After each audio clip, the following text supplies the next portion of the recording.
Hello everyone, it's Diana with Mystic Spirit Emporium, and today I'm going to show you my very basic crystal wrap. I'm going to show you what I do when I wire wrap one of my healing crystals. Alright, so I'm going to reposition the camera just a sec. Okay, I hope you can see. Alright, so today I'm going to wrap this carnelian. And carnelian is excellent for if you're feeling blocked, unmotivated, and you kind of need a little jump start. Whenever even just handling the carnelian gets my creativity up and running again. So these are all the tools I use. I've used the same tools literally for years and years and years. I use a Phillips head. I use a nail file. I'll show you why later if need be. That's to correct something. I use these, I think they're needle nose plier things, really small. I think they're round nose, and another small wire cutter. This is all I use. I've used these for years. I think I literally got some of these out of my garage and the rest of them at the dollar store. And for the crystal I'm using today, I like to call this vintage wire. It's actually called antique brass, made by Artistic Wire, and I get this at Michael's. And 20 gauge works best for me. Anything lower or higher just doesn't seem to work. So I don't really measure or anything. I kind of look at the stone. I don't get a ruler out and measure. I don't do all that. I just pull out one piece like this, and I clip it here, and then I'm going to cut it in half. Alright, so now I have these two pieces of wire, and they're even, and I'm going to put a little space in between like this. Almost looks like a rainbow. I'm going to hold it really tight with my left hand. I'm right-handed, so I'm going to cross these two wires and twist about 4 times. I don't really, okay, maybe 5. I don't really, like I said, measure. Sometimes that's a good thing. Sometimes it's a bad thing. And I've made kind of an X. So see, I've made kind of an X now. So now I'm going to take my carnelian, and I'm going to put this twisted part right in the center on the back of the carnelian. And I usually like to wrap it to where the smaller part is at the bottom, if it's shaped like that. I like to do the smaller part at the bottom, so it's small to large. That helps keep the crystal from sliding out. Crystal or stone or whatever it is you're wrapping. So I hold on to the back really tight. I keep this in place, and I'm going to take my right hand and wrap it around the tip of that stone. I'm kind of holding with my other fingers, and I'm going to make another X. Now this is starting to move. I can use my finger and push that back. I'm going to do this about 3 times. Push that back again, and then I push that forward with my fingers. Use my fingers a lot when I do the wire wrapping. And then don't freak out if it's kind of crooked. It's okay. It's wire. You just move it where you want it. So once again, I'm going to make sure that this piece on the back is straight up the back of that stone. I'm going to make a Y, a Y. Okay, see that? And I'm not too used to filming this just yet. This is my first at filming a wire wrapping. I've filmed readings and all kinds of other things, but not this. So we're winging it today, guys. Alright, so you see I've got a twisted part here, twisted part here. This is the front of my stone. I'm going to take these 2 wires on this side, and I'm going to twist about 3 times, and then push the side up. And I'm going to take the other side of the stone. I'm going to do the same thing. Sometimes I turn it upside down. However I can get a hold of it. Take these 2 wires. And I'm going to twist, twist, twist about 3 times. And smash that up against the stone. So now you can see we have kind of a little basket going on. It's a little crooked. A little crooked because I'm trying to hold it up to the camera at the same time. Okay. Now I'm going to work on what we call the bail. So I'm going to meet in the back of the stone, meet in the center, twist, twist, twist, twist, twist. Do that just a little bit. You'll see why in a minute. There we go. I'm mashing that up against the stone again. Okay? And now we don't want this left open up top. Your stone can slip right out. So what I like to do is I like to take one wire, doesn't matter which side, and go like to the middle of that stone or wherever. Just make a little circle. Now watch. I'm going to go across. I'm literally bending it with my fingers. And I'm going to hold this down because I have it right where I want it. And I'm going to wrap around this,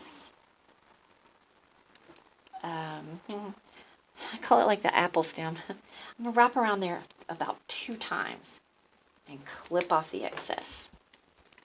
And I want to make sure there's not any little pokey wire sticking out. So I smooth that out. I use my little, whatever these are called, rounded plier thingies. So I'm going to, I'm kind of squeezing while I'm turning and mashing that down and making sure that's smooth. So that's smooth now. I'm going to take this other wire.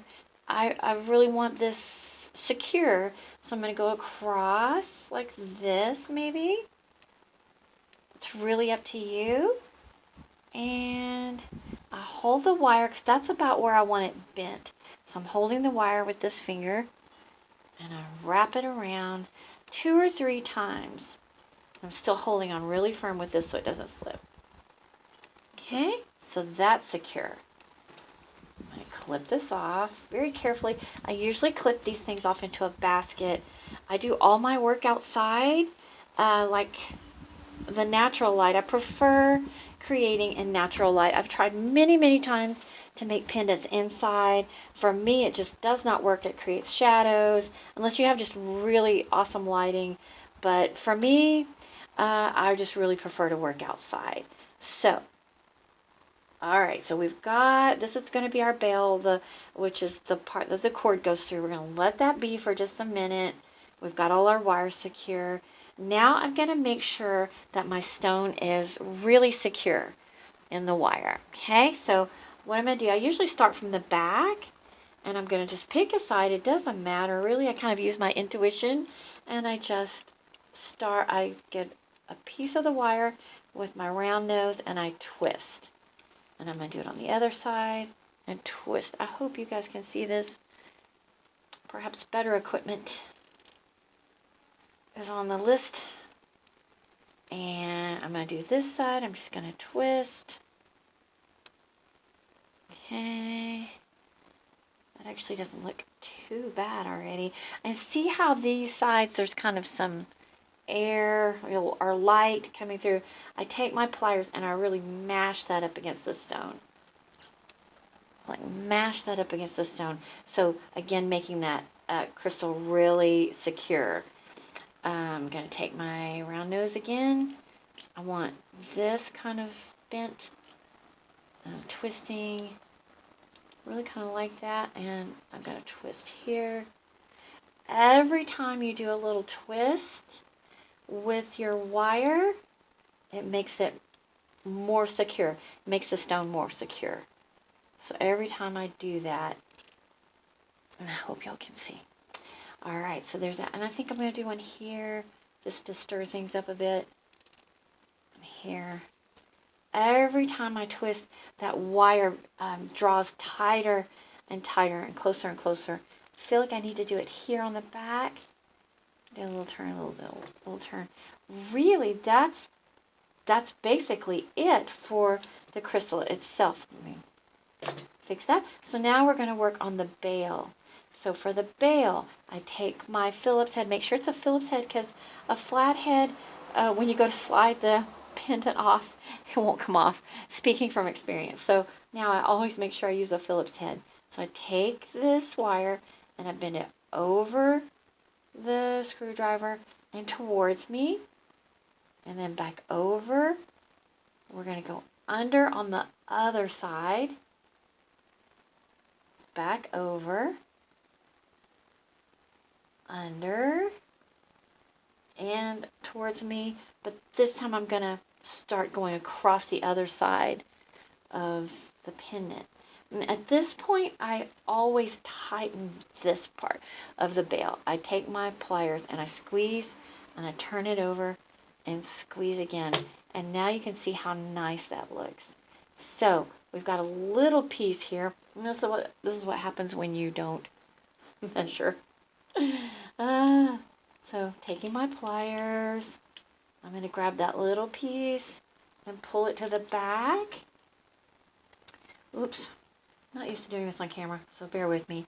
I'm going to take this longer piece and wrap it around just a couple of times. And I'm going to make these shorter. I am going to do this in the basket this time because that's a little piece. And again, we have animals. I don't want them stepping on a little piece of wire. So I did that into the basket. I'm always try to keep that in mind. So now I'm working on the bail. So I'm squeezing as I'm turning, as I'm going around to make sure it's smooth. And I always feel of it with my finger. It's a little rough, so I'm going to do it again. So I'm squeezing as I'm turning. Can you see that? I still feel a little bit rough right there. So I'm going to do it again. Okay. And there we have, oop, I'm going to bring it up close, a carnelian wrapped in what I call vintage wire. There's the back, there's the front, and it just slides right off. If you use a flathead, it will not. And there you have it. That is my simple, basic wire wrap. And